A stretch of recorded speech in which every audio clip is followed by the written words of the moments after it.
Welcome to this event, which is a series of conversations bringing together an author who is a Climate Imagination Fellow, sponsored by the Center for the Science and the Imagination in Arizona State University, and a Scotland-based author, academic, or activist. The events have been jointly organised by the Center for Science and the Imagination and the Shoreline of Infinity science fiction collective based in Scotland. I'm Pippa Goldschmidt. I'm part of Shoreline of Infinity, and I'm going to be chairing these events. The Climate Imagination Fellowship brings together talented fiction authors from across the globe with researchers, policymakers, community members, and other creative thinkers to create visions of positive climate futures that are grounded in real science and also in local complexities of physical and social geographies. The project is motivated by the idea that we need stories about successful climate action, not just narratives of environmental collapse and catastrophe. We hope that these stories will help to motivate efforts for change in the present and highlight the need to tell stories about how collective action, aided by scientific insights, culturally responsive technologies, and revolutions in governance and labour, can help us make progress towards inclusive, sustainable futures. With the UN Climate Change Conference, COP26, happening in Scotland this year, we feel it's important to have the Climate Imagination Fellows in conversation with Scottish writers, scholars and activists, both to explore the unique aspects of climate action, politics and justice in Scotland, whilst also considering resonances and points of connection between issues and efforts in Scotland and other local communities around the world, including where the fellows are based, in southern Nigeria, northwest China, and Mexico City. We need to bridge local actions with global coordination if we hope to effectively meet the challenges of the climate crisis. So international conversations like this are absolutely crucial.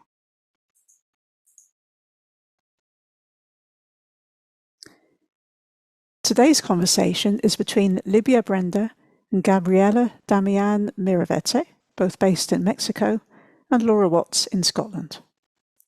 Laura Watts is a poet, writer, ethnographer of futures, and interdisciplinary senior lecturer in energy and society in the School of Geosciences at the University of Edinburgh.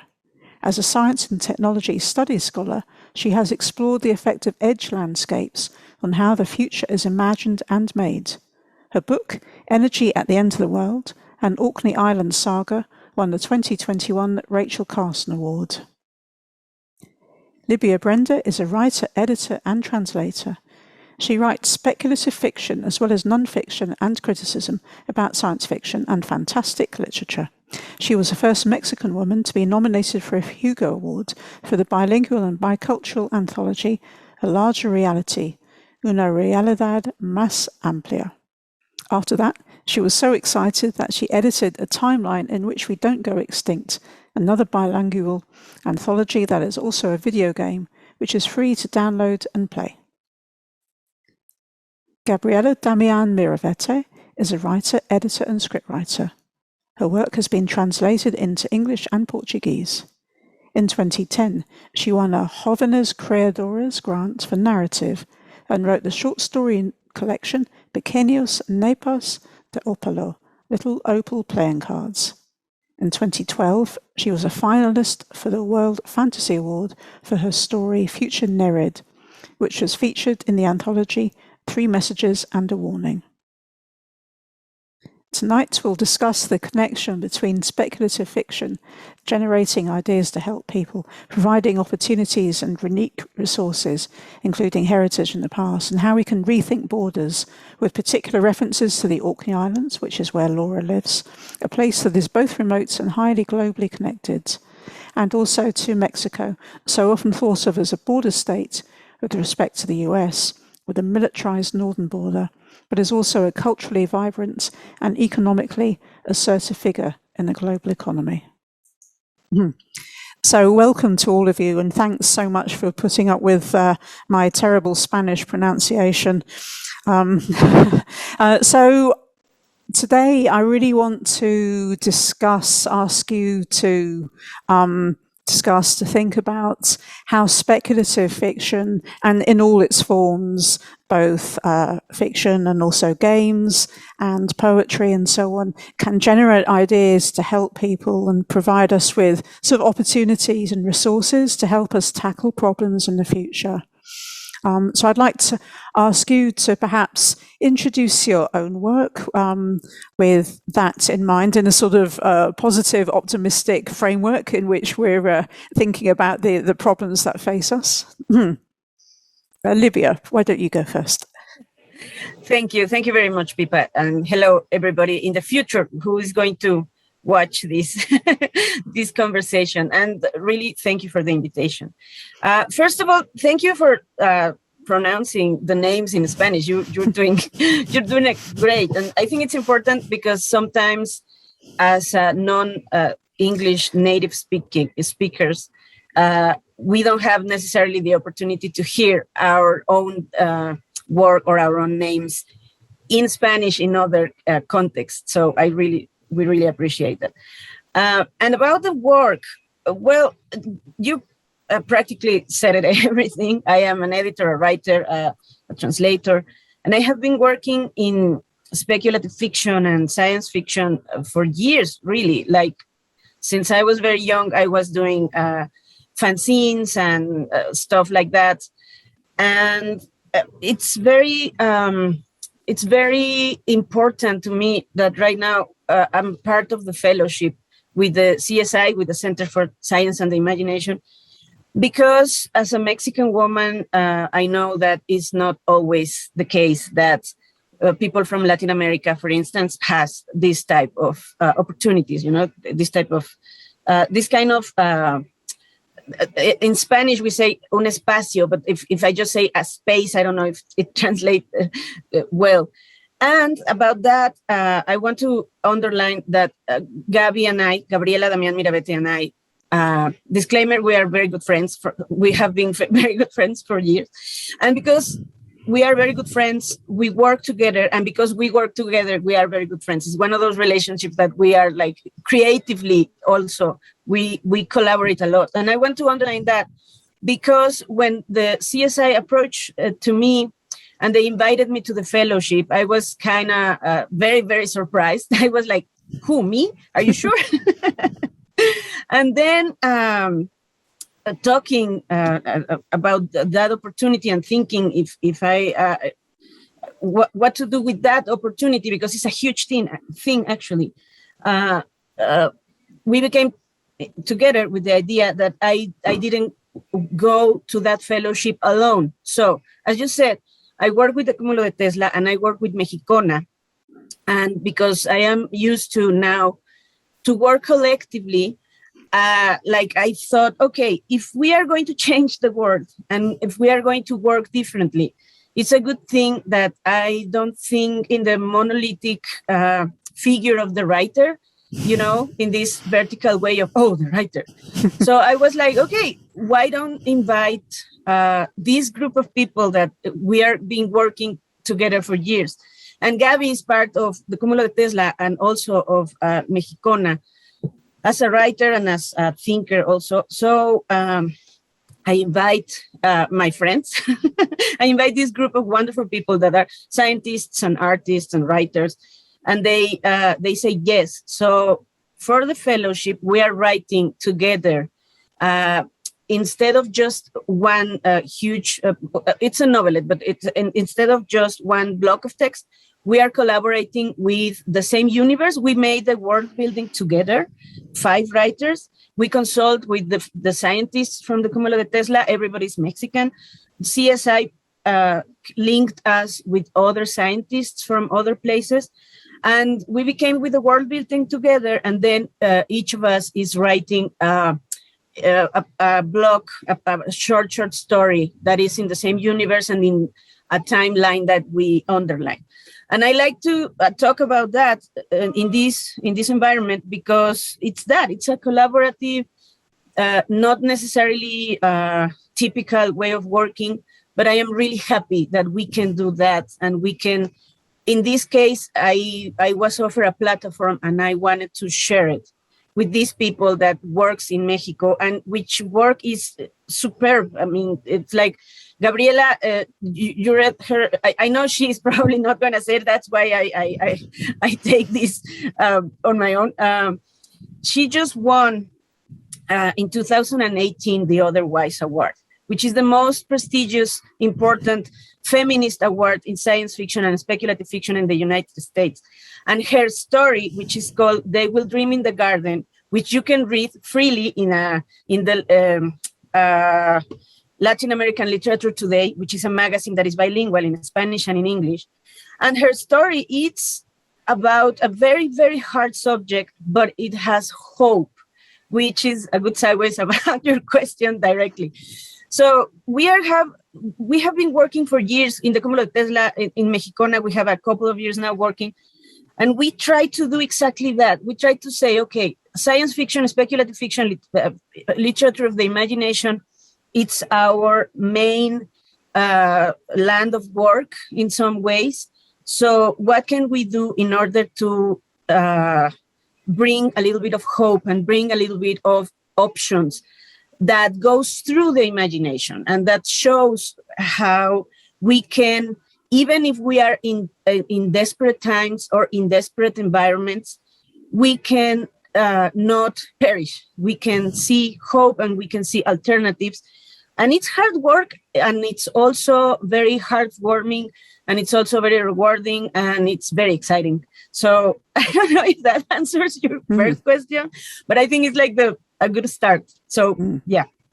That's fascinating. Gosh, Gabby, would you like to add to that? Perhaps say a little bit about how you find working in this sort of collective, collaborative way. Yeah, my mic was off as always. I think what Livia is saying, it's like my whole life also, because we are together in so many projects, and we started together with so many projects. With Cúmulo de Tesla was an initiative from a biologist and an institute in the most prestigious university here in Mexico, but we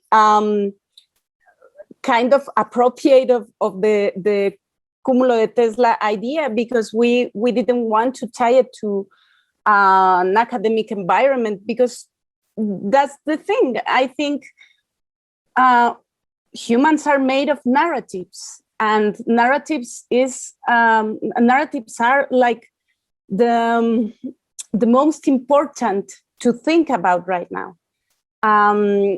We are telling ourselves in this late capitalism or capitalocene or Anthropocene, whatever the name you ascribe to, we are telling ourselves mainly, or the system is mainly telling the story of no future, of despair, of time is like no point to fight for the time that remains if humans are going to disappear and species are going to disappear. I mean, all the narratives are very grim and very discouraging for the idea of the future. And the worst thing is that is one future. The idea of one no future, a negative or non-existent future. And the thing in working in collective, in a collective, and working with other people, is that you understand that there's a multiplicity of views of our present, of our own lives, of our own environment. So when you listen and you open your heart to another voice, another view, in my case, in our case, was the voice of science. But in the case of the scientists that are with us in the Cúmulo de Tesla, they open their heart to art. to literature, to science fiction. So that dialogue, that conversation made us aware of the multiplicity of realities that are in a very natural cohabitation, but mainly they are not in dispute. They are not. They do not exclude one another, but that is the prevalent narrative, and we wanted to do the opposite, to make that cohabitance harmonious and a continuous conversation. So listening and talking with another points of view, it's the main thing for us to build not a monolithic future or a monolithic narrative, like Livia was saying, but a multiplicity of options, and find diverse ways of coping with our realities. And also, the burden is not so heavy if you share it. The more, the merrier. And I don't know, we can invoke a ton of adagios, old adagios about collaborative work. Two heads think better than one. Two hands can open the flask before better than just one, etc., etc. So I think that even in my work, the writer's work is a very solitary work, but even there, you can find the multiplicity of voices and the multiplicity of realities and views, even the non-human ones, because you can do that with imagination. So that's what it has signified for me working in collective, knowing that I am not alone, that this world is not meant to be inhabited for individuals, but for communities. And imagination is not a solitary act, but a continuous conversation in which you can find, if not solutions, maybe possibilities or answers or inspiring ways of coping with reality. Yeah, that's brilliantly inspiring, actually. I'm having all sorts of ideas that I'm writing down. Laura, I think you're ideally placed to sort of introduce yourself within that sort of context, because your work is inherently interdisciplinary. It draws upon different types of knowledge, different types of processes, and so on. Do you want to say a little bit about how you work and your output? Yeah. Thank you for this conversation. It's just fantastic to be part of this. I love the phrasing that you're coming up with, this idea that, humans are made of narratives and that our imagination is never a solo act. It's always collaborative, and it's collaborative with the things, the people, the more than human worlds that we inhabit. And that's something that I absolutely feel very much in my heart as well. So all the things you were saying are something that I'm also doing, both in my science fiction writing, but also in my academic writing, because I don't really see a hard line between them. And I'm not the only one, as I'm sure maybe in the world of academia, there's a lot of overlap and blurring with creative practice. So we have people like Donna Haraway, for example, who talks about speculative fabulation, a different kind of SF, where you are blurring together the fabulated and the factual, not in a way to make the kind of to undermine facts, but to acknowledge and be honest and true to the ways in which science always has creative process within it. There's always inspiration, there's always creative innovation and novelty involved in scientific work of whatever kind you're doing. So that's something I think is really important. And a lot of us are looking at how to write speculative fabulation, which holds onto and maintains commitment to the data. I'm an ethnographer. It means I collaborate with communities of people, particularly here in Orkney, where I'm sitting. And the islands I'm in Orkney are off the northeast coast of Scotland.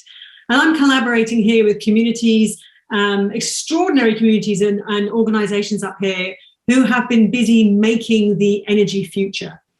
And so I've been working with them and been very much inspired by that relationship here, because often when people think about where's the future made, there's often quite a limited idea about where the future is happening. It's often either in big cities or in big kind of like American or European cities often, but actually the things and the places that most excite me about where the future is happening, and I find often the most innovative are not actually there. They're here in places at the edge, like Orkney, which some people might consider remote. It's as close to the Arctic Circle and further away from the Arctic Circle. It's closer to the Arctic Circle than it is to London. But here they've got marine energy, they've got locally owned wind turbines, over 700 micro wind turbines, projects to create entire flexible management, smart grids. There's so much happening up here, and that's on an island of 20,000 people. And there's literary histories in Orkney too, probably I'm sure in many places where people are listening, of making futures in what others consider edge landscapes. We have writers like George Mackay Brown, who is a very famous literary author, who wrote what many would consider science fiction, but set in a rural farming landscape like Orkney.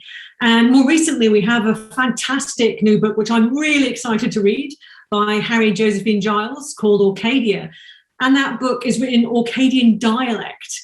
And that feels to me really, really important, because again, when we're thinking about, I feel we're talking here about whose future and where are those futures going to manifest, and how do we support a diversity of futures in many different places? How do we listen to each other's futures, get inspired by the differences and similarities? So when I think about differences and similarities between geographies, between places, that for me also is questions about language. It's about questions of dialect, which Harry Josephine Giles' science fiction book, a dialect science fiction book, is very much at the heart of. So overall, I would say that part of the hope that I feel we're kindling here is about recognizing this rich diversity of places, of science fiction, that science fiction has never been about monolithic planets, but always about nuances of different kinds of cultures and places and politics. I was thinking about differences in time when I think about Ted Chiang's really famous short story, the story of your life, which is all about differences in time and culture. So the hope that I find in thinking through how we can write science fictions and also speculative fabulations is in this rich diversity of difference and acknowledging whose differences might matter. How can we make different choices about the differences we want to focus on? And that's something that I've been doing and something I've learned from being here in Orkney and the choices that has been made up here to actually enact different futures. In a way, I feel like the landscape that I live in Orkney is actually a kind of science fiction landscape. I mean, there's no big spaceships here, although Shetland, the islands even further north, are currently building their first spaceport. So I want to kind of like emphasize that what we think of as places in the future might not look always the same. And that is also a place of hope for me when we're thinking, what the future might look like for us. There is an advanced and exciting future, not about going backwards, but about moving forwards.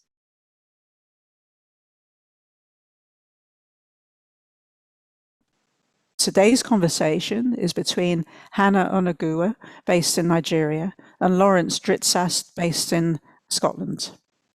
Hannah Onaguwa is a writer of fiction and non-fiction based in Onaguwa, Bayelsa State in southern Nigeria, a region famous for its oil industry. Her work has appeared in publications including Adana, the Drum Literary Magazine, Obinana, Brittle Paper, the Stockholm Review, and Time Worn Literary Journal. In 2014, Cupid's Catapult, her collection of short stories, was one of 10 manuscripts chosen to kick off the Nigerian Writers Series, an imprint of the Association of Nigerian Authors. She holds a bachelor's degree in psychology from the University of Ibadan and a master's degree in organizational psychology from the University of Jos. She works at a software company providing support for the Nigeria Immigration Service. Lawrence Dritsas began his studies in the United States and has interdisciplinary trainings in the humanities and natural and social sciences. He volunteered as a secondary school biology teacher with the US Peace Corps in Malawi in the late 1990s. In 2005, he completed his PhD at the Centre for African Studies in Edinburgh with the study of the scientific exploration of Africa in the mid-19th century. He is a senior lecturer in science and technology studies. So welcome to you both, Hannah and Lawrence. It's really great to talk to you today. And today I wanted to start you off with a big topic, really, about how history affects the present with relation to land ownership and use.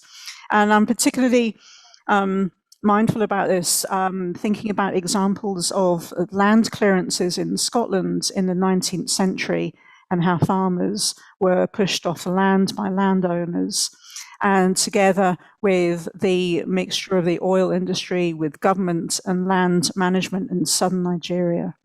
And I wanted to ask you, perhaps in this conversation, to explore how the history of this land use shapes our vision of the future of the land and how we interact with the land, and what rights the land has, what rights we have to move through the land. And I wanted to really talk to you about how fiction and narrative can explore these issues. So these are big topics, and I suggest you can come at it any way you like. So perhaps we should start off by just saying a little bit of introduction about land use in southern Nigeria and land use in a little bit in Scotland, in the Highlands of Scotland. Hannah, can I ask you to say just a small amount about how you see the complex issues of how the oil industry interacts with people living on the land in southern Nigeria? Well, we have a land act use which has been on since 1978. And basically what it covers is that I think maybe from 6 weeks, I'm not sure exactly, everything beneath the land belongs to the federal government. So basically, if they find oil in your area or whatever, automatically you lose control of the land. And whether it's a family, inheritance or whatever it is, it belongs to the government. And it's been on, and I know that recently with, agitations for constitutional reviews and so on and so forth, which haven't actually, nothing has been done about those. And I don't think there's going to happen anytime soon. It just continues. So for instance, you have the land, they use it for like oil exploration, as you said. But then when, for instance, like now, when you have areas that have been wrecked, whether it's the soil or water in those areas, then they just happily move on. There are no real policies to try and restore the land, So a lot of people have lost livelihoods. They've lost, a lot of people have moved out of those areas looking for a way to, make a living. Although recently, over the past years, there's been some, I won't say there's not been any, improvements, because talking about derivation, there has been an increase in what, each region gets, the percentage has increased. So it's not like the government has done nothing, but a lot of it is just for the people, let me say, not really about land. So you have scholarships for students who are going abroad, they give them scholarships abroad, or even those who are in Nigeria, they have bursaries and scholarships to help them out. But like I always ask, if we're improving the minds of these people, which is great, but then not a lot of people have there's no real incentive to come back. You know, people go abroad, they study, and then they're like, what's the point of coming back? People have moved out of, you know, their hometowns and everything, and the land is just there. You know, it's just like a weird cycle. And it's, as long as the oil is bringing in money, I don't think the government really has this. It's like, oh, this is an economic thing for Nigeria, for the nation. But about restoring the land, I don't think they really put a lot of stock into it. They make a few noises, oh, these oil companies should clean up. But what are the policies to make sure that they, you know, carry them out?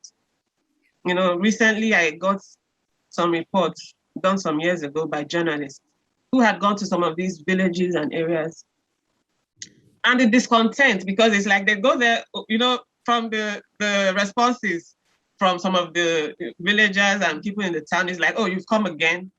You know, you keep saying the same thing, nothing happens. So they weren't really eager to talk to the journalists. And, you know, and something that struck me was that a lot of the oil companies have some power to some extent.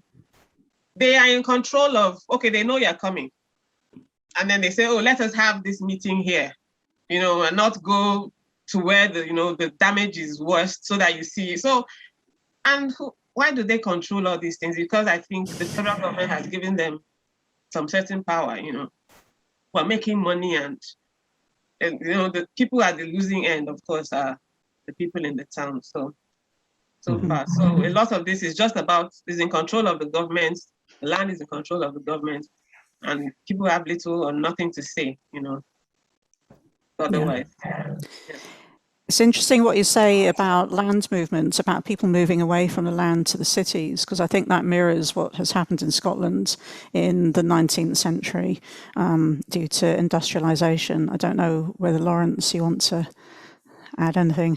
Well, yeah, thanks. I mean, that I'll pick up on that Scottish point you're making there, that the clearances, you know, the famous clearances are, you know, I think there are two things. One was large landowners, historically large landowners who had tenant farmers, realized that sheep were more profitable than people and actively shut down villages, cleared them off the land, didn't renew their lease because they were only renting their spaces and forced into the city. And of course, as industrialization picks up, then more people flock to cities and industrial centers to find work as well. So in some ways that still goes on now. It's interesting to hear Hannah talk about Nigeria and kind of this brain drain from rural areas into cities. And I think something we're still seeing now from rural parts of Scotland, that, you know, Glasgow and Edinburgh and the other cities pick up, you know, a lot of the college graduates, or they move elsewhere within the UK or farther afield, not seeing why they would stay back in the rural village where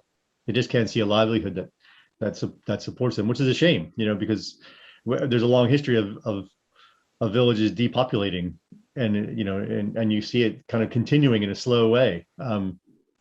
Scotland is definitely one of those places where there were more people in the rural areas than there were before. So it's interesting, that situation. And I might also go back to something Hannah was saying about the basically the mineral rights, that people own land but not the mineral rights underneath them. And I think that's pretty fascinating, and how much that might be a legacy of colonialism. You know, that, you know, if the type of law imposed during British colonialism, and I know here in the UK, very rarely do people have mineral rights of what's below them. Almost never, actually. So it's almost all belongs to the crown here, or the Republican government in Nigeria. So and actually, this is quite an odd thing, I think, because then people can come and kind of do whatever they want under your land, and then you actually and very well wreck your land while they're at it, which is quite a problem. What's interesting is, and if I could take it to another somewhat post-colonial state, as the one I'm originally from, the United States, we've had this issue you might have heard with fracking, with natural gas in Pennsylvania and West Virginia. And what's interesting there is that, and I don't know the original legal status of this, but I think it came back from the days of the establishment of the Republic here, that property owners had their mineral rights. And I think this was partly a reaction against the, you know, kind of the laws that stood with English common law. And property owners had mineral rights, but for decades and even centuries, farmers thought, well, I can make a little bit of money by selling these rights. There's nothing here anyway. And so many people sold these mineral rights for very little money. And then when they discovered natural gas 20 years ago in these large geological areas, well, you can imagine what happened, right? So all kinds of things ensued. A few owners did have the mineral rights and actually became moderately wealthy off the back of that. And actually this kind of affected the state's way of looking at it as well. A lot of us protested against exploiting natural gas, but with property owners having mineral rights and their kind of private property, the control of their private property is very difficult to stop it happening in some states anyway, which I think is interesting because it takes us back to the whole idea of private property and selling rights over things as opposed to maybe some kind of communal land ownership that we might want to think about. Sorry, that's a number of ideas flying out there, but that's already what I've been thinking about from what Hannah has been saying. That's very good. Something else that struck me when you were both talking is partly this issue of narrative and how we know these facts. For example, in Scotland, the sad story of the Highland and Lowland clearances is now very well known. It's part of the sort of national history that gets taught in schools. But I don't think that was the case until about the 1960s, when there was a book that was written by John Preble called The Highland Clearances. This was a kind of buried history that was sort of suppressed, maybe because of the relationship between Scotland and England within the sort of political and cultural structure of Great Britain. So it's only relatively recently, over 100 years after the event, has it become sort of more widely known and discussed. And we see it now, this issue of land ownership is a very widely discussed political issue in the Scottish Parliament. And it's partly why communities in Scotland have the power to buy the land that their community is based on. And we see that happening now. So I wanted to perhaps ask you both how you see the role of narrative in raising people's consciousness about these issues, both sort of non-fiction and fiction narrative. Gosh, I know it's a big topic.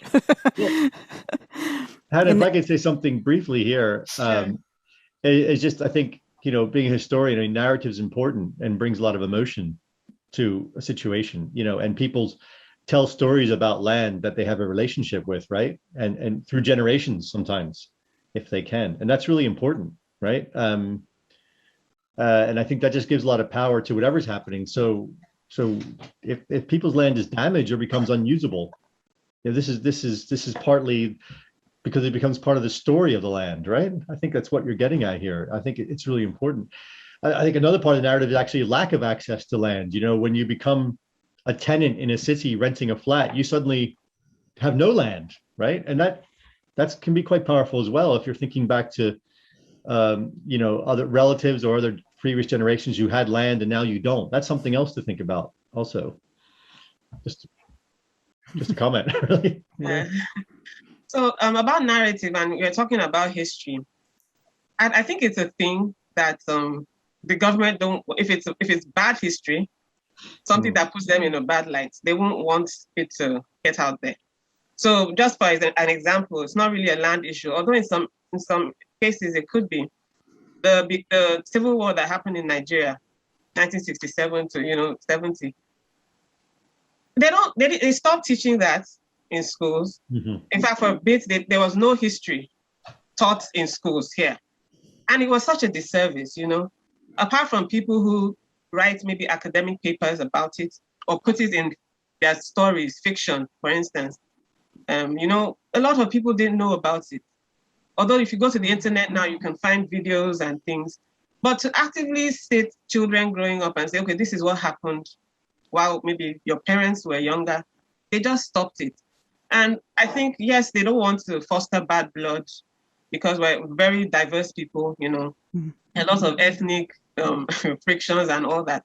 But I think just like in the US, for instance, how do you talk about slavery and you want to pretend it didn't happen? how do you move past it, you know? Unfortunately, you know, even now in Nigeria, we have in the East, it's really, it's heated up there, you know, and it's all about, it goes back to this history and people not, the government and people, stakeholders, not quite resolving these issues to some extent. Of course, people are going to have bad memories and all that, but if you don't look at the issues and, okay, how did we get here? What's the way forward? How do we prevent this from happening again? You know, it keeps going on, and people are discontent, people are upset, and they feel disenfranchised, you know.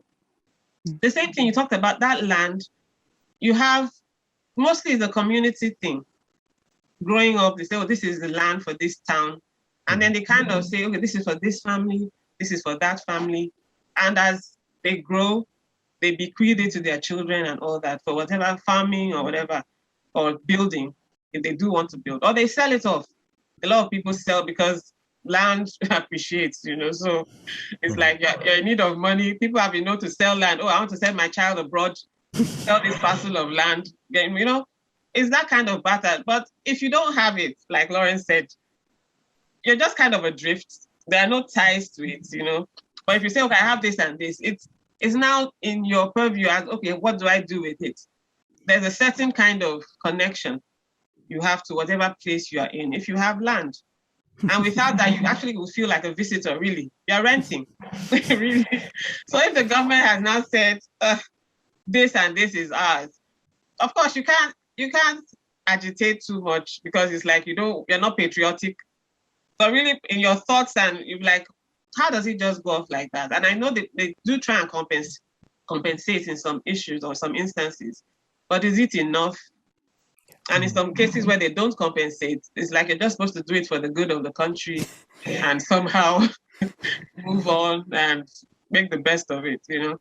So these are some of the things that come on, and if we're not careful, it just keeps, we're not moving past it, you know? We just get used to the stories and all that. So like we're talking about the narrative, a lot of stuff I've read are from academic papers and maybe the internet. You have old videos and, you know, people talk about some of these things. But like a widespread, a deliberate teaching, like people you talked about, they don't really do that. And I don't know, yeah.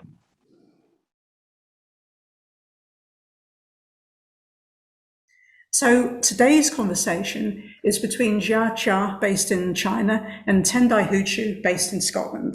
And I'm just going to introduce them in a little brief biographical introduction before I'm going to ask them to talk about today's topic. Jia Chia majored in atmospheric sciences and received her PhD in comparative literature and world literature at the Department of Chinese in Beijing University. She is currently a lecturer of Chinese literature at Jianjiaotong University, and her science fiction works have won 7 Galaxy Awards for Chinese science fiction, 6 Nebula Awards for science fiction and fantasy in Chinese, and her stories have been published in Clarkesworld, Year's Best Science Fiction, as well as influential Chinese science fiction magazine, Science Fiction World. Tendai Huchu is originally from Zimbabwe and is a long-term resident of Edinburgh in Scotland. He's the author of the novels The Hairdresser of Harare and Maestro, the Magistrate and the Mathematician, and these were published worldwide and have been translated into multiple languages. He's also written award-winning short fiction. And his most recent novel, The Library of the Dead, is the first part of Edinburgh Nights, a gripping fantasy series for a young adults and crossover audience. And so today I want to ask these two authors to explore how they work with and against popular cultural images of their countries, and how you represent your countries in your fiction, and what you have to think about to make sure that you are representing your countries accurately, or aspects of your countries, and then what you have to think about when your works are translated into many other languages. Okay, take it away. Shall I ask you, Tendai, to respond to that to start with? Sorry, that was a bit of That's all right. a long question, isn't it? That is brilliant. For a first thing on Monday morning. No, that's all right. Thank you for that awesome Pippa. Yeah, I am so excited to be speaking with you. It's about 5 p.m. in China, so you're sort of like ahead of time. It's just the morning here in Edinburgh. But I want to start by asking you something. What on earth is porridge sci-fi? That's your question. So yeah, I didn't expect that question, but I just collect myself. So when I start to write science fiction in college, in the very beginning, I just try to challenge the normal conventions which would be popular in Chinese science fiction writing. And I want to try to write something which reads not that like science fiction or traditional science fiction, like the mad scientist and like the hardcore scientific explanation. So my very first published story is a story about like a demon make a bet with a physicist, and so which involves with like a real hardcore physics explanation, physics knowledge, but also involves with some like magical elements. So after the publication of that story, which actually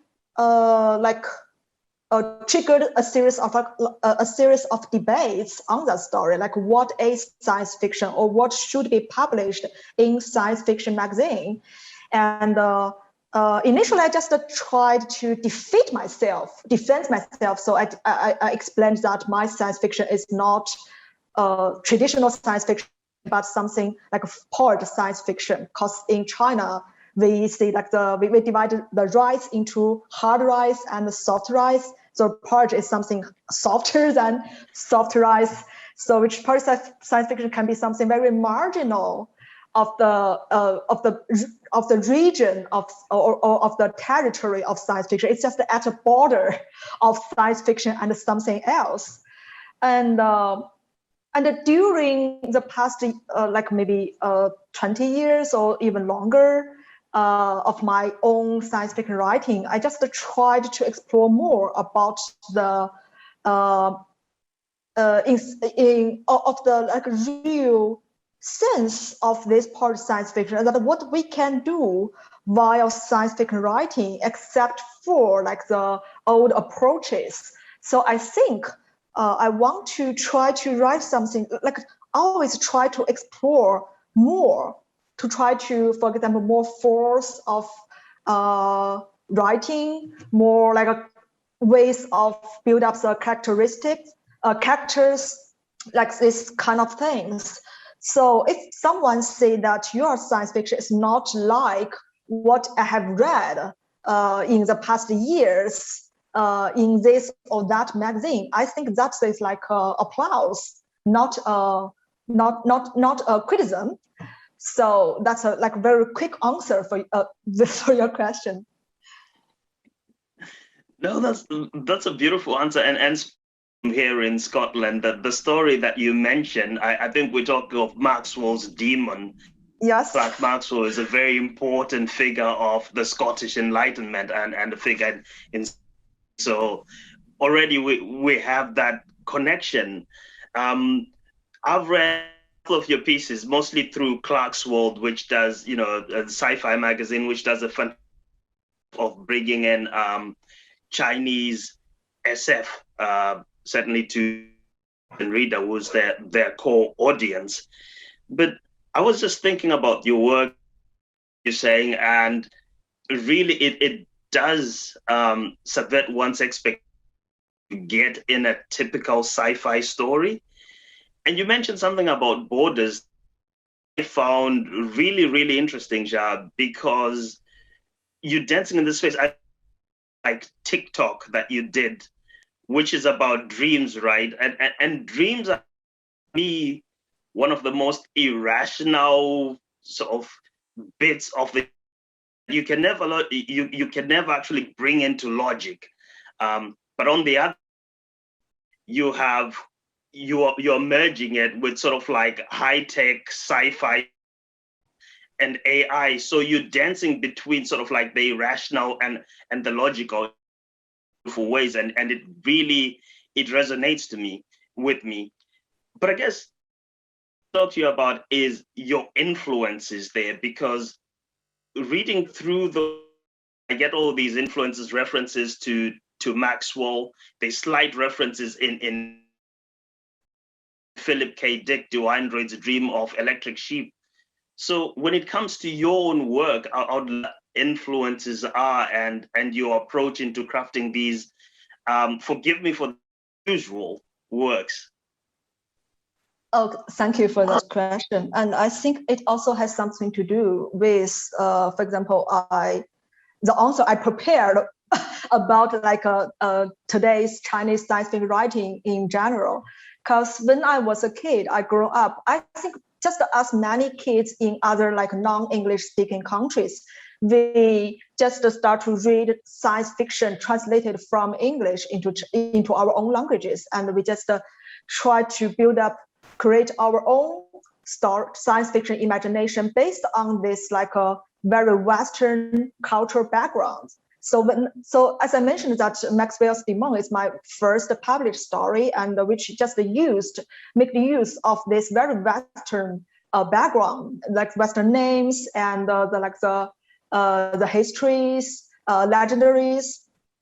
And when I tried to develop my own writing, I realized that I need to try to involve more Chinese elements, not just to add the Chinese elements to make this story to be like a more Chinese style flavor, but I really need it because I want my science fiction writing as a real way to deal with my own like more my real concerns about myself and my people's current life, social lives. So the only way is that I really need to write some like we just call it like a Chinese science fiction or Sinopedia, this kind of these names. And so coming up to wanting to write yourself and thinking this is the you can do sci-fi. So a lot of my early work is because it comes across as really dated pastiche editions of this old sci-fi, which is all I considered sci-fi, and a lot of it was because I was trapped in the past in that. When it comes to sort of like crafting my own work and depiction of Zimbabwe or Zimbabweans, etc., again, I feel that there are these similar in the sense I was talking about Orientalism and some of the stereotypical depiction of Chinese people in contemporary pop culture. And again, something pretty simple if you're working from Zimbabwe, right? Because there are all these loaded expectations what your work can and should be, which really doesn't represent what it is to be human, to be a 3D human being, right? And I think that's pretty much what to do. They try to quash away any element of humanity and just say, you are this, because we all know the only people that are sophisticated and have agency are we. Everyone else is part of a group identity that has been by themselves, but sort of like through Western imagination. So sometimes I find even when you do something really, really ordinary in your people, sort of like in normal day-to-day settings, it appears like a radical act. Look at it and you say, yeah, but this is kind of what most people are like really in lives. So there is this wonderful element that Jia is talking about when talking about mega projects and all those things, almost sort of like foreground within contemporary pop culture, instead of matters in any work of art, really. I mean, even sci-fi, you can have all the gizmo that you want, but what you are really talking about is the human condition, what it is to experience life in the particular period of time that you're working in. So in the Library of the Dead, the main protagonist, Dropa Moyo, who is sort of like third generation migrant. She's Zimbabwean, but she really doesn't think about this. I mean, no one wakes up in the morning and these are my boxes, and therefore go out in the world and act according to my boxes.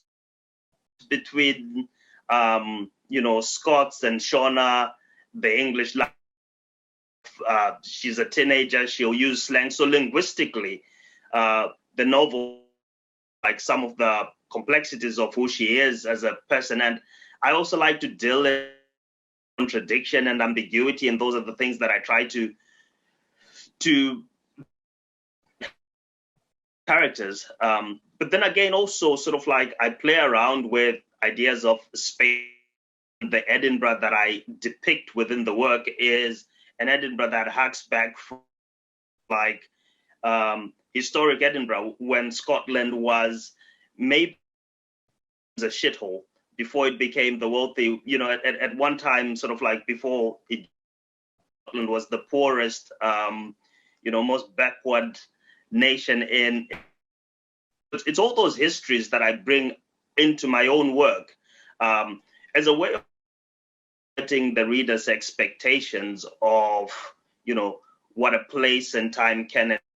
And some of these things, sort of like when I do them, they actually feel really, really easy. It's only back upon them that, they find them jarring. But then you say, okay, what is so jarring? Because in a certain sense, this is a depiction of the world, certainly as I know and understand it. But one thing we always have to understand is for readers, the work that you get to see when it comes to the production. And that's why I mentioned Clark's World earlier, because for me, that magazine was my introduction into Chinese SFF. So the work to see is always mediated through a certain kind of industry. So you don't get to see all the sci-fi that is being produced. You only get to see little bits that actually make it into publication. And usually, again, being an author, particularly, you have this understanding that there's only a certain amount of works that they will take on, works that perform a certain function. In a way, sometimes even reinforce these kind of stereotypes, because they have to then the marketing board and what it is that they think that they can sell. But I mean, that situation is improving over time, and we sort of need diverse literature, because in a sense, without the certain kind of like volume of like literary production from elsewhere, what you end up getting is very few stories, representing huge amounts of people. I for one, I can't entire Zimbabwean experience, and there's 20 million of us. Ja, how do you, I think, is it 1.5 billion people? That is a much harder proposition.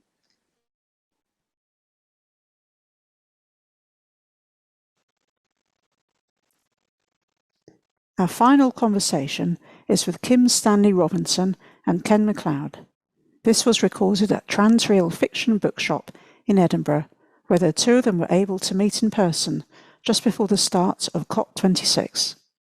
Kim Stanley Robinson is an American science fiction writer. He is the author of about 20 books, including the internationally best-selling Mars trilogy, and more recently, Red Moon, New York 2140, and the Ministry for the Future. He was part of the US National Science Foundation's Antarctic Artists and Writers Program in 1995 and 2016. His work has been translated into 25 languages and won awards, including the Hugo, Nebula, and World Fantasy Awards. In 2016, asteroid 72432 was named Kim Robinson. Ken Mcleod lives in Gourock on the west coast of Scotland. He has degrees in biological sciences, worked in IT, and is now a full-time writer. He is the author of 18 novels, from The Star Fraction, published in 1995, to Beyond the Hallowed Sky, forthcoming later this year in 2021, as well as many articles and short stories. So Ken, we've been writing science fiction for a long time, and decades, and in that time the world situation has changed. Climate change has become a dominant for the 21st century, and science fiction, I mean, we're still writing it. So I've always described myself as a utopian science fiction writer, or at least since the start of the 90s. And I still see a utility in it, and I wonder if you do too. For me, it's simply a positive history going forward. So I know there's an older definition of utopia as a perfected society, but I think Wells revised that into a name for a dynamic historical situation where things are getting better. So for me, utopian science fiction is in effect progressive science fiction. Hopeful science fiction. Yes. Yes. I mean, in that sense, I'm very happy with that way of looking at it. I've written, I wouldn't say I've written any real utopias in the traditional sense. I've written at least one definite dystopia. That my definition of a dystopia as a genre is one where an oppressive system takes on a brave individual and wins. But it's really interesting and troubling because we're now in the position as involuntary time travelers into futures we didn't imagine, and we both presumably read science fiction before we started writing it, and we had ideas of what the world of 2020, 2021 would be like, and it wasn't like this, generally speaking. Yeah. So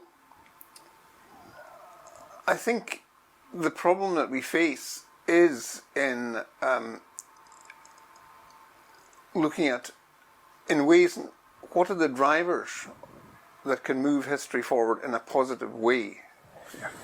And that question has been very much moot, I would say, since at the very latest, 1989 and all that. It wasn't just the communist countries that fell then, or the European ones anyway. It was the idea, the sense of the continuity of the labour movement, socialism. There was this vast historic movement that was trying to improve society in much the same direction all over the world, which is a remarkable thing. In Japan and South Africa and in America even, in different forms, and certainly in Europe and Asia. And yet that is all disintegrated or dispersed. So we are, or demobilized. So we are left with a very interesting situation where we want things to move forward, but we aren't entirely sure who we're addressing. At whom, for example, who are you agitating? Who are you trying to arouse to action? Well, our readers. So I'm thinking of our readers as middle class, educated. To be interested in science fiction is a kind of a complicated thing. There's a reading protocol going on there. The stories are set in the future, so there's some decoding and unpacking that has to be done. In part, a science fiction story is talking about a future, and then you have to think what history would get us to that future, and then you have a kind of theory of history exposed. On the other hand, a science fiction story is like a metaphor for our current situation. Time is speeding up, I'm turning into a robot. I mean, these are obvious metaphors for our current situation. So it's a pretty sophisticated genre, and the readers that like it, who are the ones picking up our books, are people who like that complicated aesthetic response. They like the thinking about history.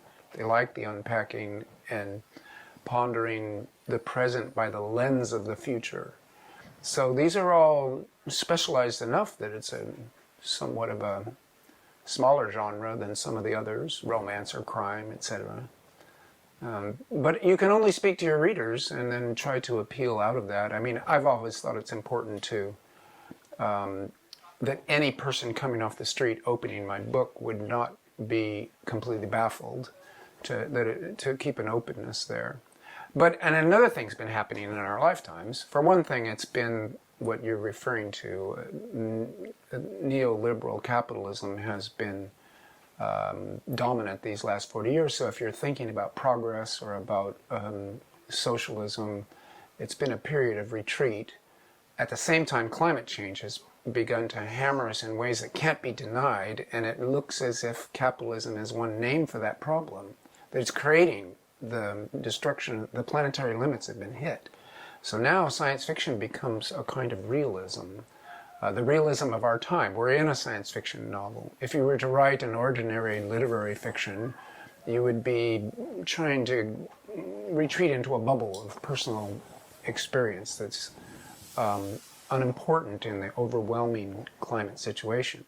So in our working careers, the genre has, the world has fallen into a science fiction novel. The genre has become a realism in the way that it wasn't when we began. It's a new sense of power and maybe some new responsibilities to speak to that situation. One of the ways in which, you know, the world has so, well, our sense of the world has so greatly changed that spans pretty much our conscious lives, would be the way in which the ecological concern has moved from, you know, peripheral, marginal to central. Mm-hmm. And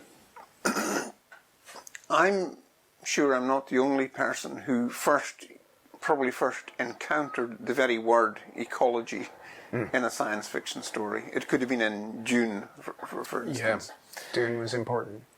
Yeah, and the very idea that human actions could change the atmosphere of a planet is something that science fiction readers will take as, you know, within the bounds of possibility at least. Mm-hmm. And the fact that we have been inadvertently, as one of your characters put it, terraforming Earth into something less pleasant. Yeah, accidental and wrong. Yeah, it's pretty easily graspable within for a mind that has been, you know, we could say stimulated or opened a bit by science fiction, and in that sense of being able to envisage a different order of things, whether it's of changes in the natural environment or in the social environment. I think science fiction has a real role to play in broadening minds and getting people out of a rut. It's curious though to think how much of a minority are we in terms of climate change. The opinion polls, even in the US, seem to indicate that at least a plurality and probably a majority of the populations of most of the advanced countries regards it as a very important problem. Yes. Yeah, and that's a change also. In these last 20 years, it's gone from being peripheral, and I know this because of my Washington, D.C. trilogy, to now becoming central. And I think, well, one science fiction story that isn't science fiction that has changed the game hugely, I think, is an old science fiction idea. 50% of the DNA in your body is not human DNA. So at that point, you're an alien, a cyborg, an android, a hive mind. And that's just simply the truth of the situation, which I have to think when we were young, you thought of yourself as a monad, as a consciousness with a body that was separate from the rest of the world. And now we're just a forest that needs the air, that needs clean water. We're ecological creatures that are enmeshed with the rest of the biosphere. So even the concept of Earth's biosphere and us as, bees in a beehive, that's new, and science fiction readers are better capable of comprehending it because of all the fiction that they've read before. Of course you're a cyborg, that's obvious. And so awareness of the changing situation, maybe that leads to a more useful engagement with the world. I'm thinking that science fiction now is a tool of human thought that engages us in the world more accurately. Then you can come back to the politics. What political lessons do you teach? Because your futures are often a contested political space, and you don't use the labels that our culture uses to make it simple. Readers actually have to look. They maybe have to know their 18th century philosophers, but in any case, they have to look at what people are saying and doing. So you must be doing that consciously as part of your project to essentially reopen people's minds to different political systems, including leftist traditions. Yeah, when I started writing SF, I was, working through the problems that would be on the mind of a leftist after the fall of communism, but also in my case after the kind of going through various experiences on the British far left. None of them terribly, well, some of them salutary, but otherwise, perhaps best forgotten. But in any case, there was the idea of looking at different alternatives, whether it was the free market alternative or the utopian communist alternative or various mixes of that. And after working through that, weighing the changes that were reshuffling the cards of these several times in my first few books, I then had the idea of trying to focus much more on the mainstream, and so that you could I could write a novel set in a future where you didn't have to know some tangled piece of leftist history to make sense of what was going on. Mm-hmm. And I have pretty much stuck with that. But for instance, in one of my more recent books, The Corporation Wars, I conceived them in 2014, which seems a long time ago now. And I was trying to imagine this far future conflict. You have these little mental prompt notes or pitches to yourself, like it's a robot's eye view of a robot revolt, or it's that idea that Hans Moravec had of automated industries in space becoming autonomous. And I thought through all of them, and I was trying to think of ways of making it dramatic, and quite by accident I came across two ideas on the absolute fringes of even internet political discussion, and that was accelerationism on the one hand, and on the other, neo-reaction. Mm-hmm. And suddenly I discovered that some of these libertarian dingbats that I had been arguing with in the trenches of Usenet in the 1990s, Usenet being the original social medium, as it were, that they had mutated into much more sinister figures. And behind them and out of them were rising stranger and more sinister figures still. People who genuinely thought that the solution to the world's problems was monarchy. And I thought, now we have some worthy opponents here. Luckily, happily for me, I am in the midst of this trilogy of yours, The Corporation Wars. And what I like, there's many things I like about it. Robot consciousness, that's a perpetual science fiction theme, and now that we're into the world of AI, it becomes more relevant than ever. If it's a set of algorithms, is that different from us or not, and why? But then also, it's very straightforward. Things have been de-stranded in just the way you described.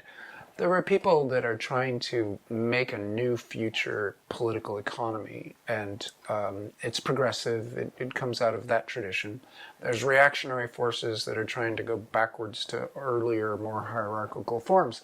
Well, you don't have to be sophisticated into the details of left history to comprehend that one, and do the allegory and then watch the game that you're playing in the novel. So I like that very much. I want to, in terms of utopia, I want to suggest that in climate change, the bar is set super low now. If we dodge a mass extinction event in the 21st century and we don't suffer a crash of human population and civilization, that's a utopian future. That's what I say. However we get there. And that brings up questions, you know, eco-fascism, which I think is not a thing, but is a way to attack this idea. So a positive future, a utopian future, right now the bar is low. Anytime you write a way of getting to something like that, then you have utopian fiction in the Wellesian sense of a better world could be made. I think that's a very good point to stop, as I think Noel is telling us. The Climate Imagination Fellowship is supported by the Climate Works Foundation and is a partnership of the Center for Science and the Imagination at Arizona State University with the UN High-Level Champions for Climate Action and TED Countdown. Following a series of public events, conversations and partnerships running up to the UN Climate Change Conference, COP26, in November 2021, the Center for Science and the Imagination will collect fiction, non-fiction, and other materials coming out of the project into a Climate Action Almanac to be published in 2022.